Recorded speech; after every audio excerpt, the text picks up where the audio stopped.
اللہ تعالیٰ ان کتابوں کے پڑھنے کی بھی توفیق دے اور عمل کرنے کی بھی توفیق دے.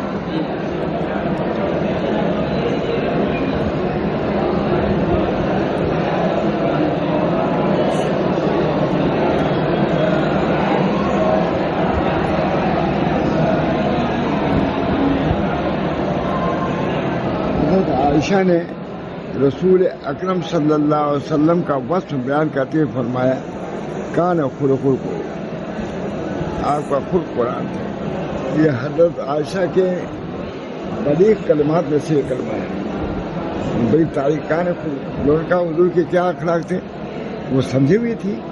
کان خلق القرآن بس کر دیجیے، کوئی کتاب تو نہیں لکھا، میں تقریر کیا ہے کان خلق.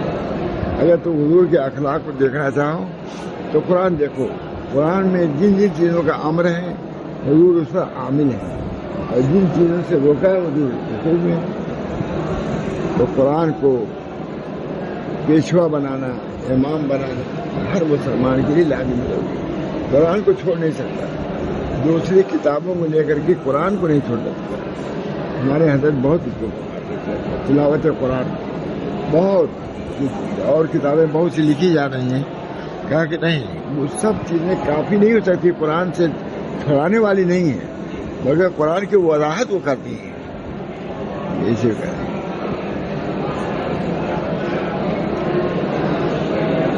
حضرت عائشہ رضی اللہ تعالیٰ عنہ نے رسول اکرم صلی اللہ علیہ وسلم کو وصف بیان کرتے ہوئے فرمایا کان خلقہ القرآن، آپ کے اخلاق قرآن کریم کتنا جامع ہے.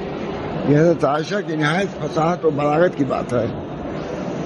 یعنی تفصیل یہ سب ہے، اور کس کی تفصیل ہے؟ اسی لفظ کی کان خلق القرآن. آپ کے اخلاق قرآن کریم. اس کے اشارے کا مطلب یہ ہے کہ قرآن کریم نے جن چیزوں سے کرنے کا حکم دیا ان کے آپ صلی اللہ علیہ وسلم پورے طور پر پابند تھے، اور جسے منع فرما دیا گیا اس سے دور رہتے تھے. اللہ ہم سب کو توفیق دے. ضروری بڑی چیز ہے، ہم لوگوں کو پابند ہونا چاہیے. نہیں، اخلاق کا نام بھی نہیں ہے. کان خلق القرآن. حضرت تھانوی کیا بھی تھا اور لوگ کے بھی وظائف بتائے. ایک صاحب گیا تھانوی کیا انہوں نے وظائف شروع کر دیا. کہا آپ نے اپنے طور پر کیوں شروع کر دیا؟ ہو سکتا ہے میں نہ کرتا، میں اخلاقیات کی تعلیم مثال کے طور پر یہ اور چیزوں کی تعلیم کرتا تب اس کو وظائف بتایا. آپ نے کیوں شروع کر دیا؟ اخلاق خلق القرآن. بہت سی باتیں ہیں بے رضائی باتیں.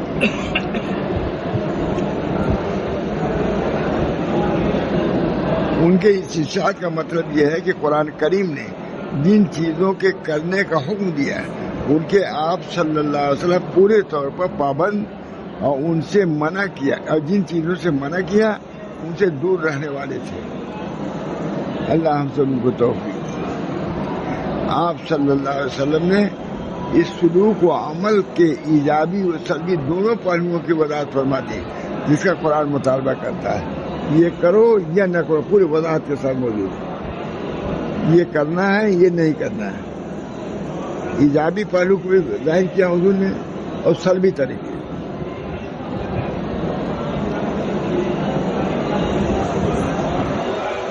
آپ صلی اللہ علیہ وسلم نے اس سلوک و عمل کے ایجابی و سلبی دونوں پہلوؤں کی وضاحت فرما دی جس کا قرآن مطالبہ کرتا ہے. یہ کرنا ہے، یہ نہیں کرنا، دونوں باتیں. یہ عمدہ بات ہے. بڑی عمدہ کتاب لکھی ہوئی ہے. کوئی یہ کتاب ایسی تھی عرب آدمی لکھا ہے، شیخ صالح احمد شامی علی میں. کہیں وضاحت میں اتنی وضاحت نہیں ہے. اخلاق پر بات کتاب لکھی بھی گئی. تھانوی نے حیات المسلمین وغیرہ میں کوئی زیادہ ذکر کیا ہے، اور بھی کوئی کتاب ہوگی میں نہیں کہہ سکتا، لیکن اس طرح واضح طریقے سے قرآن حدیث سے میں نے نہیں دیکھا کوئی تسلیم. اللہ تعالیٰ نے پہنچا دیا ہمارے یہاں، میں تو بیان کرتے ہی رہتا ہوں.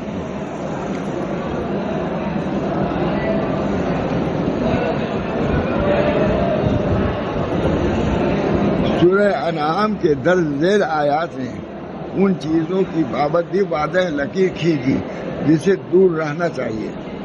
جو کام کرنا ہے اس کی بھی وضاحت اور جو نہ کرنا ہے اس کی بھی وضاحت فرما دی. ان چیزوں کے بعد بھی جن کی پابندی کی جاتی ہے ارشاد ہے کہو آؤ میں تمہیں پڑھ کر سناؤں تمہارے پروردگار نے تم پر کون سی باتیں حرام کی ہیں. وہ یہ ہیں اس کے ساتھ کسی کو شریک نہ کرو. یہ کرنا ہے یہ نہ کرنا ہے شریک نہ کرو. کسی کو شریک نہ کرو. یہ بنیادی چیز ہے. یہ سب سے پہلے چیز ہے بات ہے وہ یہ ہے کہ ان کے ساتھ کسی کو شریک نہ ٹھہراؤ اور ماں باپ کے ساتھ اچھا سلوک کرو. ماں باپ کے ساتھ اچھا سلوک. یہ چیزیں ذہنوں سے نکلتی جا رہی ہیں. ماں باپ کے ساتھ سلوک.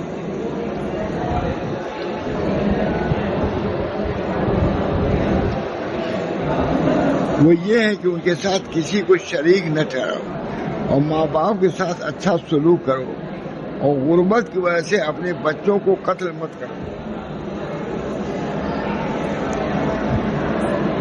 ہم تمہیں بھی رزق دیں گے اور ان کو بھی اور بے حیائی کے کاموں کے پاس بھی نہ پھٹکو. تو بات ہے اتنی میں سب پورا بیان کر دیا. چاہے وہ بے حیائی کی کھلی ہو یا چھپی ہوئی ہو. اور جس جان کو اللہ نے حرمت عطا کی ہے اسے کسی برحق وجہ کے بغیر کسی برحق وجہ کے بغیر قتل نہ کرو. بے وجہ قتل نہ کرو. یہ مطلب یہی ہے. اگر لازم میں کوئی بات ہے تو دوسری بات ہے. کوئی وجہ نہیں تم نے قتل کر دیا اس کو. پورا قرآن نے اصلاح اور تربیت کی پوری بات قرآن میں بیان کری ہے. پوری باتیں آ گئی.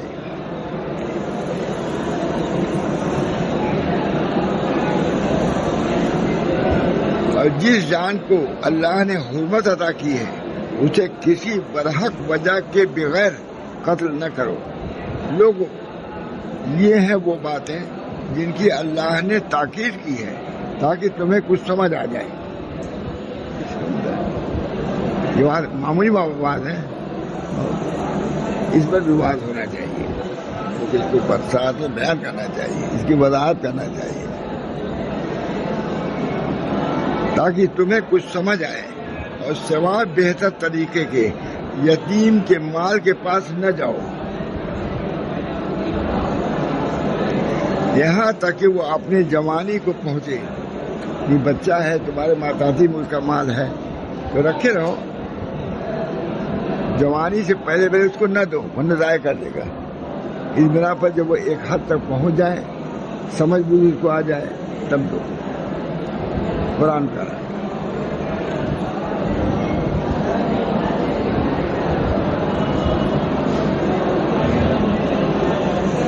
اور جس جان کو اللہ نے حرمت عطا کی ہے اسے کسی برحق وجہ کے بغیر قتل نہ کرو. لوگوں یہ ہیں وہ باتیں جن کی اللہ نے تاکید کی ہے. چند باتیں عمل کر لو انسان بن جاؤ گے مسلمان بن جاؤ گے جنتی بن جاؤ گے. یا اللہ لوگوں یہ ہیں وہ باتیں جن کی اللہ نے تاکید کی ہے تاکہ تمہیں کچھ سمجھ آ جائے اور سوائے بہتر طریقے کے یتیم کے مال کے پاس نہ جاؤ. بڑی احتیاطی نہیں ہو رہی ہے. بہت معاملات میں آ رہے تو پتہ کون کیا کر رہا ہے. اور سوائے بہتر طریقے کے یتیم کے مال کے پاس نہ جاؤ یہاں تک کہ وہ اپنی جوانی کو پہنچ جائیں اور ناپ طور کو انصاف سے پورا کر دیا کرو.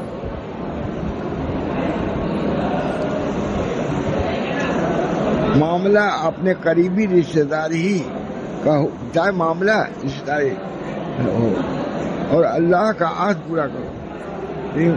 رشتے دار بھی ہو تب بھی اس کے ساتھ بھی معاملہ صاف رکھو. یعنی کہ اس کے مال کو ہڑپ کر لو جو بھی. اللہ تعالیٰ کا عہد پورا کرو. اللہ نے تمہیں یہ حکم دیا ہے تاکہ تم نصیحت حاصل کرو.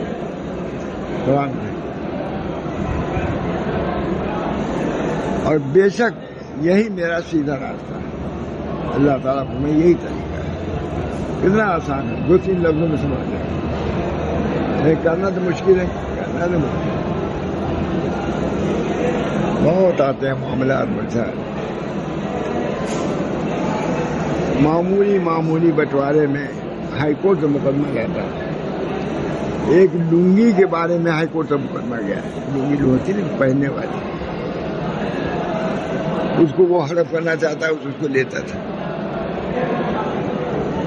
یہ ہائی کورٹ ہے، مقدمے میں آتے رہتے ہیں لوگ، ایسی سی باتیں ہوتی ہیں کہ سو اسی کا اتباع کرو بس، اور دوسرے راستوں کے پیچھے نہ چلو، اللہ کا راستہ کافی، اہدنا الصراط المستقیم، ورنہ وہ تمہیں اللہ کے راستے سے ہٹا دیں گے۔ لوگوں، یہ باتیں ہیں جن کی اللہ نے تاکید کی ہے تاکہ تم متقی بن جاؤ۔ ہدی للمتقین، متقی بننے کے لیے یہ اعمال ہیں کہ آدمی اختیار کرے تو متقی بن جائے گا۔ یہ صرف نماز پڑھنے سے متقی نہیں ہوگا، ان معاملات میں بھی تم کو سچا اترنا ہوگا، تب متقی ہوگے۔ حقوق کی ادائیگی کرنی ہوگی، ان کی رعایت کرنی ہوگی، قرآن میں جو حقوق ہیں لوگوں کو ان کو پورا کرنا ہوگا۔ اللہ تعالیٰ ہم سب کو توفیق دے، اللہ تعالیٰ عافیت دے۔